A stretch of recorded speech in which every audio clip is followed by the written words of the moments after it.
Well, good evening.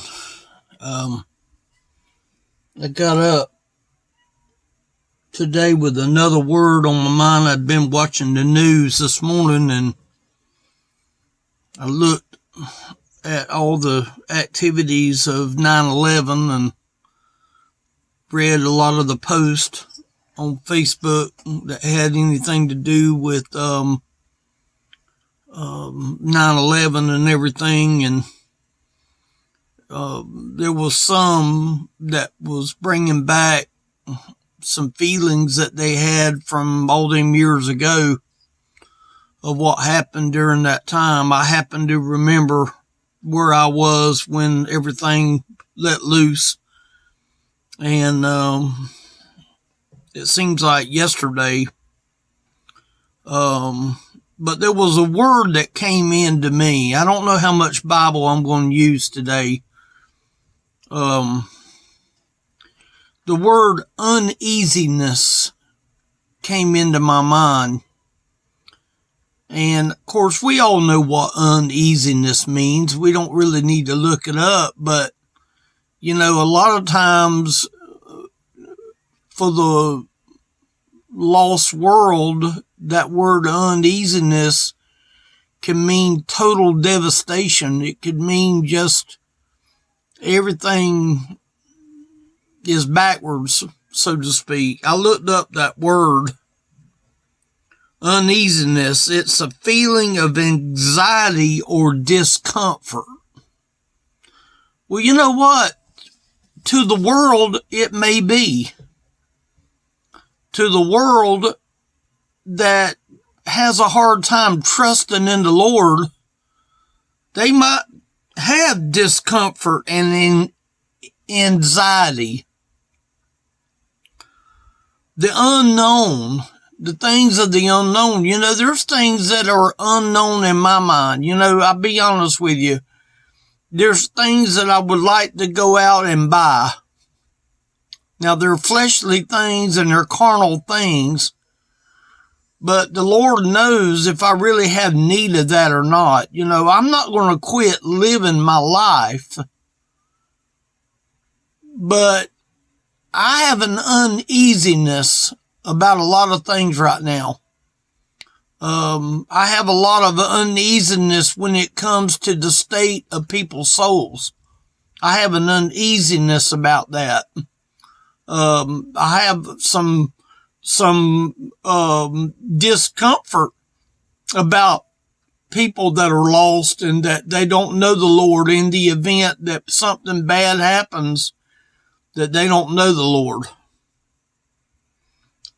And it uses that word anxiety, a feeling of anxiety or discomfort.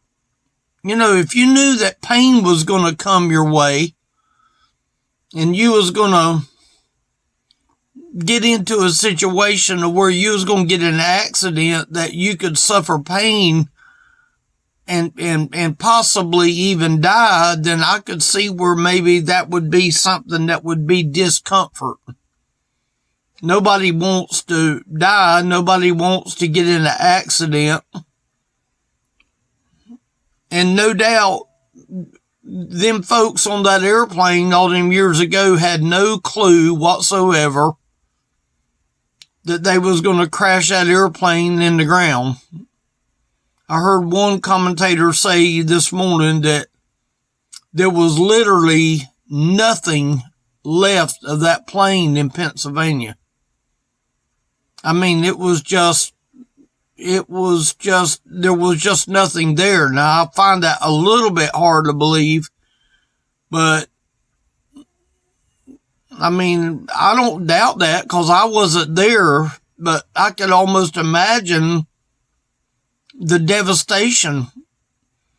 But them brave Americans that saved that airplane from total destruction in the nation's capital, that would have been devastating. And they took action and they decided to send that plane into the ground. There's a lot of unknown. Anxiety can be good though. When I read that definition of feeling of anxiety or discomfort, I really sort of thought, you know what? I don't feel uncomforted. I don't feel discomforted. You know why? Because when a person is prepared for the future, then you have made preparation for the future. Now, that's where a lot of people don't take the time to prepare. If you don't take time to prepare to have insurance on your car when you drive your car and something happens, then you're not prepared for that wreck. You prepare yourself. You prepare yourself when you're hungry. You prepare food that you can be able to eat. There's preparation that goes on. When I'm prepared, and I'm saying it the way I'm saying it, when I'm prepared. See, I can't prepare for you. I can come out here and remind you to get prepared, but I can't do the preparation. Now, this video maybe could inspire someone to get prepared, and that would be my whole goal, would be to bring up enough words that would make you think about being in preparation for the future. See, I happen to know future events. The Bible tells me about comfort. One of the best words where comfort is that just comes off the top of my head is the word comfort in 1 Thessalonians 4:18. Wherefore, comfort one another with these words. See, that has always been a icing on the cake verse. Always. Ever since I've been born again, that verse there basically ends Paul's writing about the rapture of the church.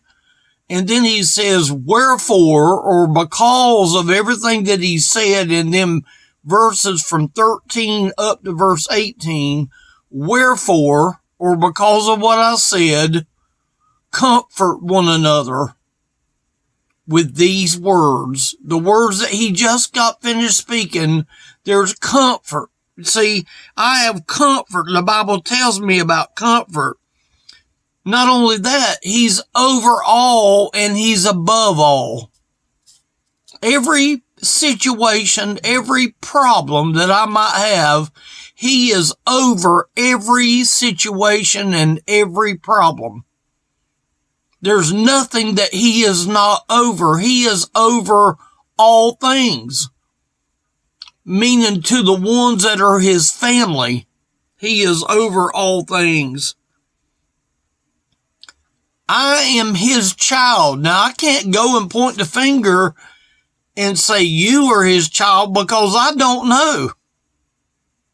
There was a number of years that I had no clue that I was lost. I thought I was all right.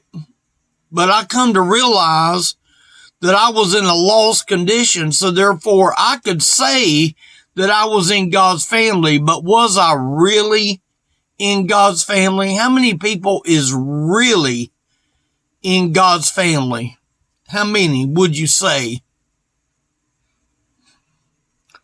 He is my protector. He is my protector. So if he is my protector, name me one thing that can stop him from protecting. Now, does that mean that my natural body is going to be protected? He can protect my natural body. But does that mean that my natural body will not succumb to some disease or something like that? No, he goes beyond the disease. He goes beyond the heartache and the disappointment. And you know what? I really have no need of worry. I have no need of allowing me to be worried. Now, does that mean that I know tomorrow? Do I know what I'm going to get into today? No. But do I have a need of panic? Do I have a need of worry? Let me ask you a question. Are you his child? Are you his child? Are you in the family of God? If you can't answer that question, you should be very uneasy today. You should be living life very uneasy. And you know what? It might sound mean to do, but I pray for uneasiness. Because there's nothing like knowing the truth. There's nothing like it. Words can't comprehend what I'm trying to say. I pray for uneasiness. Because that's the problem today. People are living an easy lifestyle and they don't feel no uneasiness because everything's all right. Everything's okay. No, everything is not okay. Jesus told us that he is returning and he's coming back. And my emphasis for the last week or 10 days has been the return of the Lord, because this uneasiness has caused me to do things that I ask myself, do I need to do this or do I need to do that? No, I'm not digging a hole in the back of my house. I'm not burying a bus in the back of my house. I'm not going to Winn-Dixie and buying 8 months worth of food. I'm not talking about that. When you have the Lord on your side, you have the protector of your life. I'm talking about body, soul, and spirit. Every facet of your life, when you know the Lord and he lives inside you, you don't have to worry. You don't have to wonder who is over the life of tomorrow. No, he is already in tomorrow. He's already there. He's there before we ever thought about this message. Before this word uneasiness came to my mind this morning, I had to meditate on some of the things that I would write down, even on this page right here. The unknown. And anxiety can be good as long as you know the Lord. Anxiety can be a good thing. I have anxiety because I know he is in control, and that when he says it's time for him to come, then I'm going to go with him because I have made arrangements to not be ashamed of him now. The Bible says you will be ashamed of me and I'll be ashamed of you if you're ashamed of me. And I have no reason to be ashamed of him.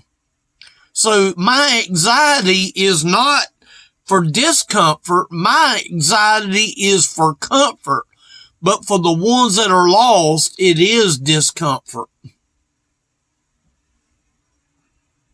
I have to be prepared. I have to know future events. That's what the Bible's for. It tells me future events. It tells me about the comfort of God. It tells me he's over all and he's above all. It lets me know whether I'm his child or not because of conviction. And he also tells me that he is my protector and I have no need of worry. Now, I don't know what tomorrow's going to hold. But the question you need to ask yourself today is, are you his child? I had to ask myself that question 13 years ago last month. Am I his child? And I wasn't his child because I didn't feel like I know him today. Does that mean that I have everything all worked out and planned out and there's nothing that's going to surprise me? No, tomorrow could be a surprise. Today could be a surprise. This afternoon could be a surprise. I don't know when he's coming back. But he told me in the word to comfort one another with these words. How can I comfort if there's a person out there that is uneasy about the future? How can this comfort someone? I can tell you how. It can allow you to do the same thing I did 13 years ago. Make sure that you have things right between you and the Lord. Make sure that he is your Father. Make sure that he is your Savior. Make sure that he is your protector. Because he already knows every inch of the future. I'm sure them people that got on that plane that went to Pennsylvania had no clue that they was going to die. They had no idea whatsoever.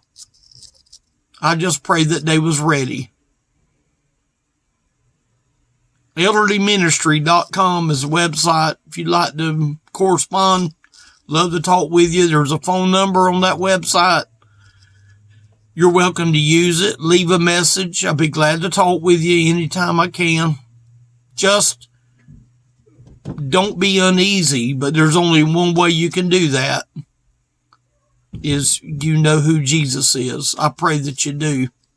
Thank y'all for watching.